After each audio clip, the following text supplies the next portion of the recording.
Assalamualaikum warahmatullahi wabarakatuh. Today we want to present a topic comparison between Windows Server and Linux Server. Here is my team member. First, me myself. My name is Nur Alia Kristina binti Mahata. Next, we have Nurul Adriana Natasha. Next, we have Nurul Atira.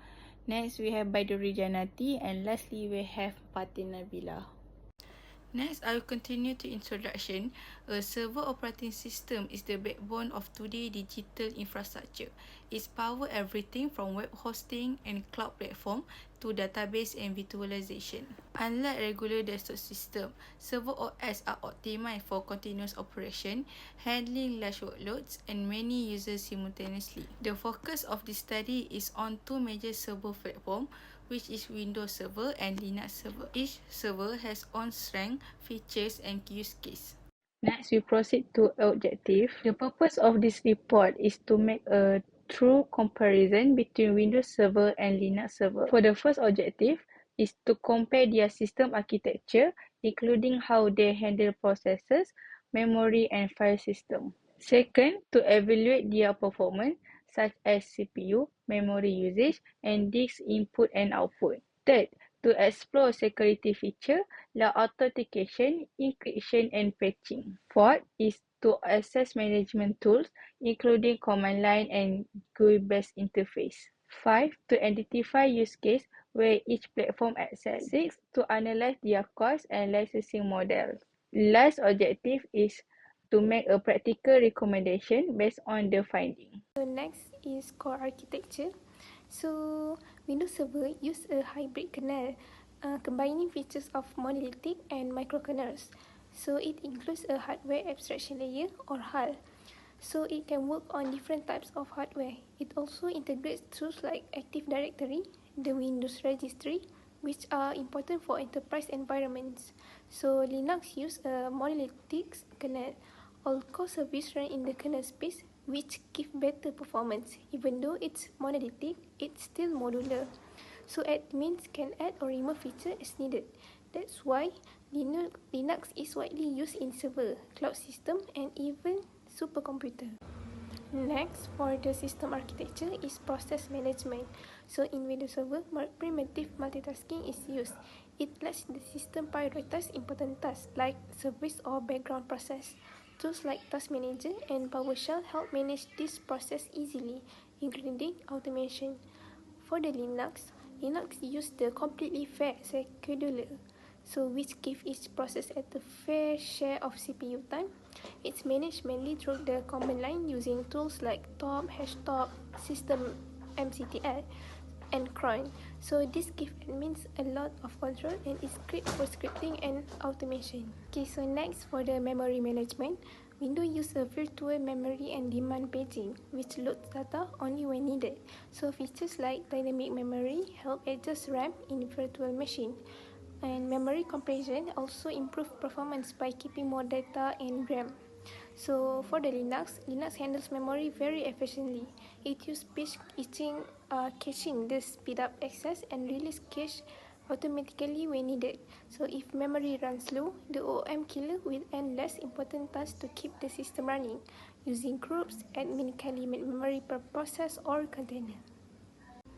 Next, for the file system structure, Windows use NTFS by default, so it supports journaling, compression, and encryption through EFS. So REFS is also available for high availability storage.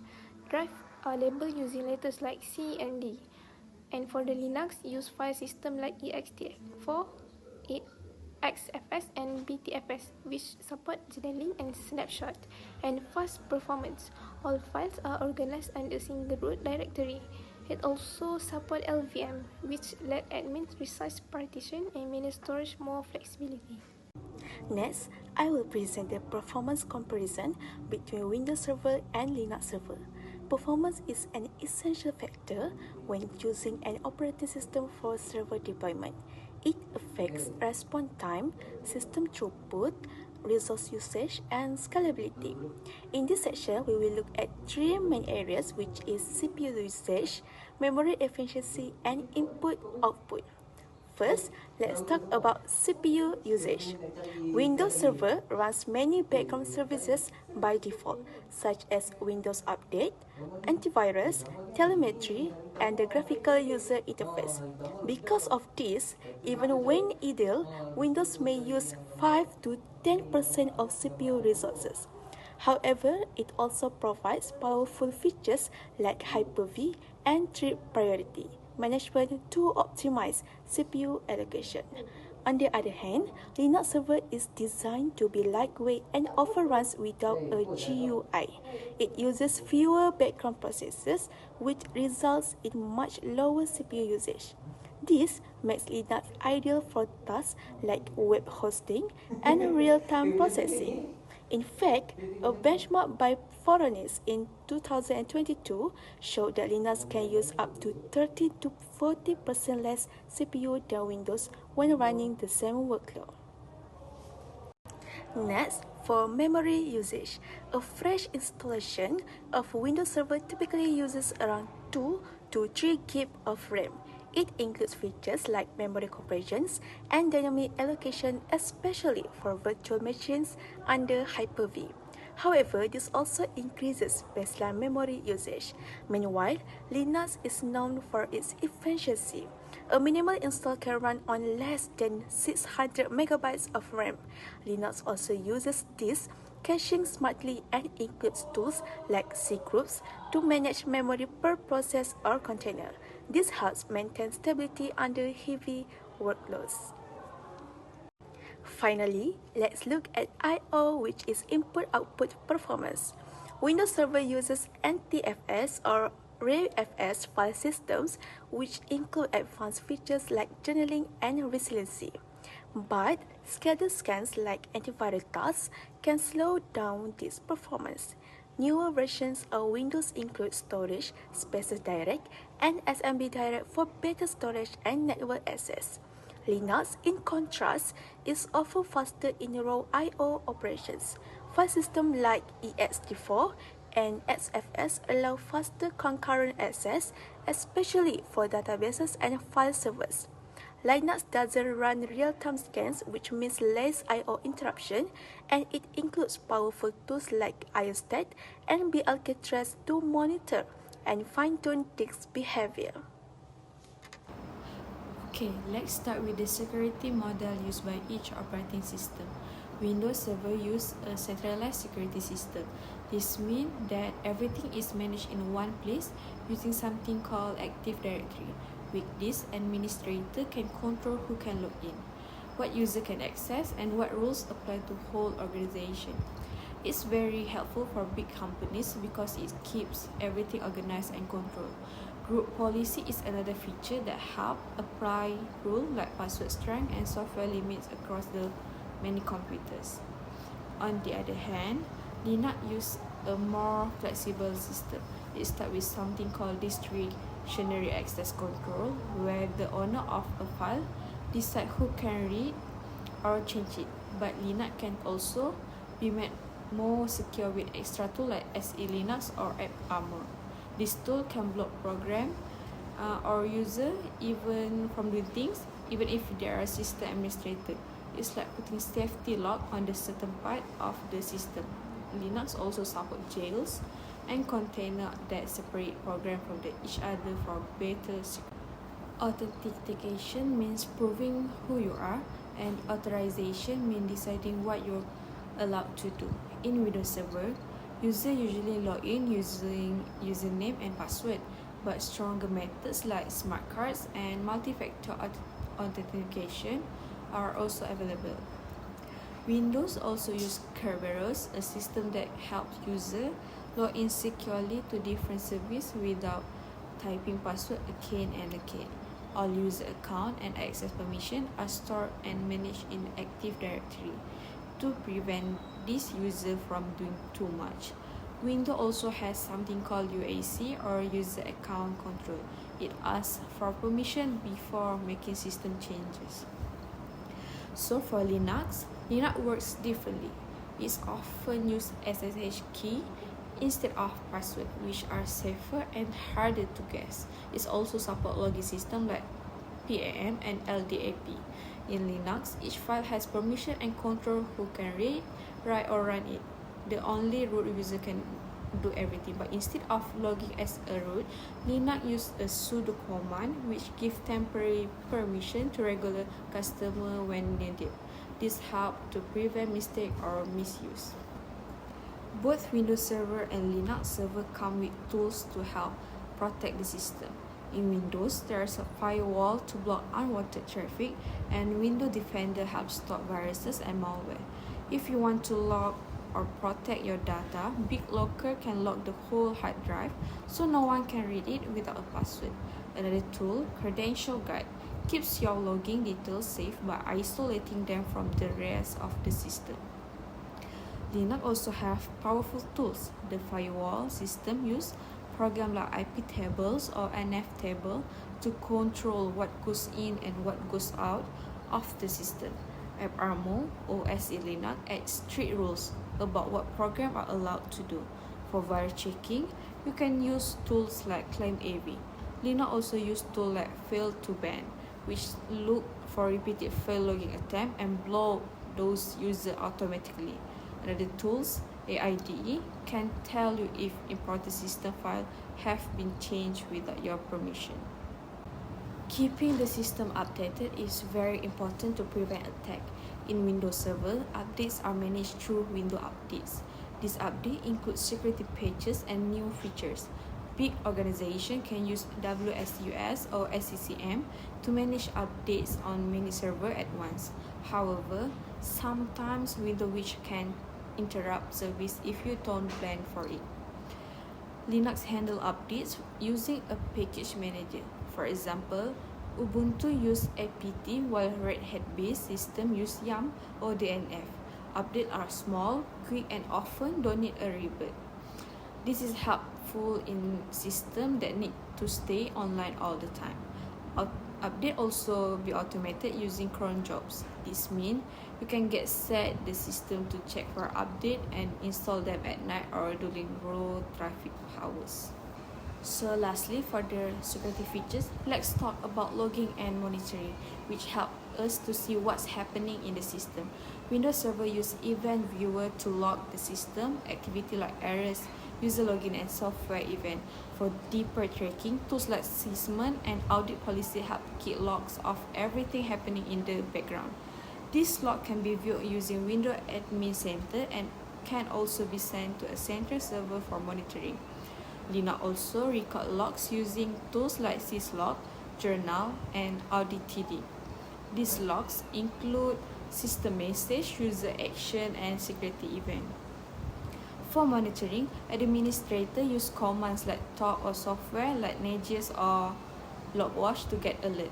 Linux also has tools like fail2ban, which watch log file and automatically block IP addresses if someone tries to log in too many times with the wrong password.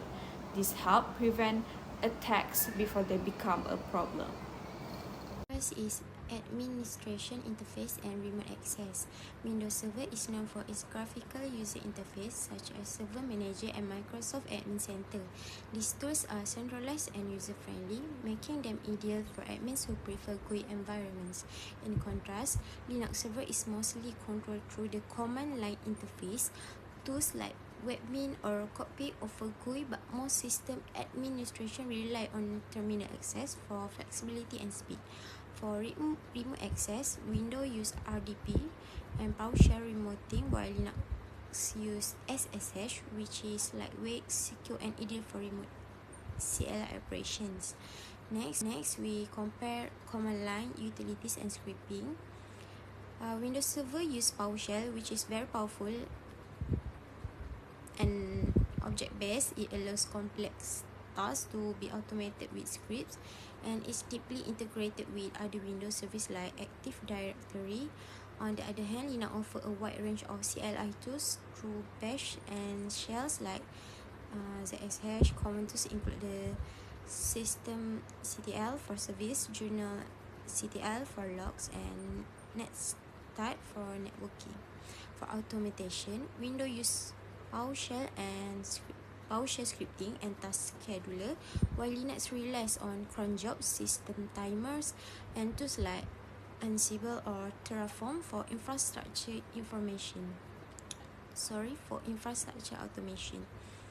I will discuss about each operating system strength. Like they have their own strength. First is Windows Server is ideal for organizations that use Microsoft products, offering simple GUIs and centralized tools. It's easier to learn, especially for beginner or small IT teams. For Linux Server is more powerful in environments where automation, performance, and scripting are their priorities, such as like in cloud computing, development software, or data centers. So what can I conclude? For those who want to choose Windows Server, choose if you need a GUI base, but choose Linux Server for maximum control, lower cost, and strong scripting capabilities. In conclusion, both platforms are capable. The best choice depends on your technical skills and skill level of your IT. Next is typical use case. For Windows Server is commonly used in organizations that rely on Microsoft technologies. It works best in enterprise environments that require centralized user management using tools like Active Directory, Group Policy, and Microsoft Exchange. It's also ideal for hosting applications that depend on NET, SQL Server, or SharePoint. In addition, Windows Server is often used for remote desktop services where employees can access virtual desktop from different locations. With its user-friendly graphical interface and official Microsoft support, Windows Server is preferred by companies that want structured and GUI-based management. Next, Linux servers, on the other hand, is known for its flexibility, speed, and lower cost. It's widely used for web hosting using software like Apache or NGINs, often in LAMP or LMP stacks. Additionally, Linux is trusted for running network services such as DNS servers, VPNs, firewalls, and even scientific or high-performance computing. Because it's open source and highly customizable, Linux is especially popular among startups, developers, hosting providers, and universities. So next, for the cost and licensing. So for the Windows Server is commercial software. So you have to buy the OS license and also pay for client access license or CALs for every user or device. If you use Microsoft service like SQL Server or Exchange, those need separate license too. So this makes the total cost quite high, especially for large organization. So for the Linux, on the other hand, is free and open source. So most versions like Ubuntu or CentOS don't require any license or CLs. So paid support is optional from Red Hat, SUSE or Canonical, but even then Linux is still cheaper overall. So it's also more flexible for cloud and container deployment. Next, for summary, it has shown that both Windows Server and Linux Server are capable and powerful platforms, but they differ in several key areas. Windows Server is tightly integrated with the Microsoft ecosystem, making it ideal for business using tools like Active Directory, Group Policy, and Microsoft Exchange. It also provides a user-friendly graphical interface that simplifies system management. Next, for Linux Server, it's known for its high performance, flexibility, and cost-effectiveness. Linux Server is go-to choice in web hosting, cloud-native application, and DevOps environment, especially where automation and command line tools are preferred. Lastly, for recommendation, choosing the right server OS depends on your organization needs. So, we have Windows Server. It's recommended if your company use Microsoft product, needs GUI-based administration, or require enterprise-level support. And on the other hand, Linux Server is better for the team that prioritize cost efficiency, open source customization, scripting, and cloud performance. So we know that both platforms are strong, but selecting the right one means understanding your infrastructure, your team skill, and your future goals.